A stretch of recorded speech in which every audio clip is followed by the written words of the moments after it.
For question 11, we have a really fun problem that may seem counterintuitive. So if we are trying to do question 11a by using u is equal to the sine of x, if u is equal to the sine of x, then du is going to equal cosine of x dx. Right, so then this is just a really, really simple u substitution, u du, u squared over 2 plus a constant.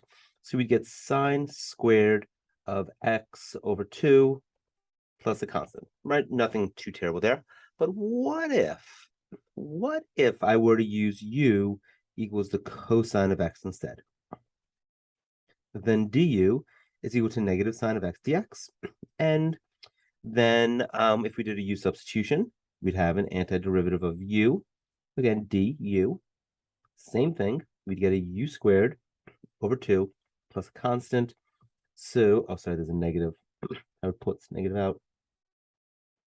This negative. So we get negative u squared over 2 plus a constant. So negative cosine squared of x over 2 plus a constant.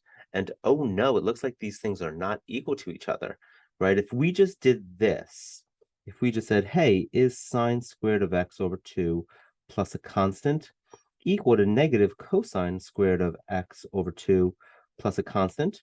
And if we did, this is all wrong, by the way, if we just got rid of our constants multiplied by 2, sine squared of x equals negative cosine squared of x, we would get sine squared of x plus cosine squared of x equals 0, which we know isn't true. We know sine squared plus cosine x is 1. So what gives? Well, let's look at our Pythagorean identity for a second. Sine squared of x plus cosine squared of x equals 1. This is true. This is provable, right? So we could say something like, I don't know, let's solve for cosine, right? So cosine squared of x equals 1 minus sine squared of x. And in this equation, I have negative cosine squared of x. So let me just multiply everything by a negative. So I'm going to get negative cosine squared of x equals negative 1 plus sine squared of x, which I'm going to write as sine squared of x minus 1. All right, so then now, well, let's look at this. So if I look at negative cosine squared of x over 2 plus a constant, and I replace it with sine squared of x minus 1, I would get sine squared of x minus 1 over 2 plus a constant. But this is really sine squared of x over 2 minus 1/2 plus a constant.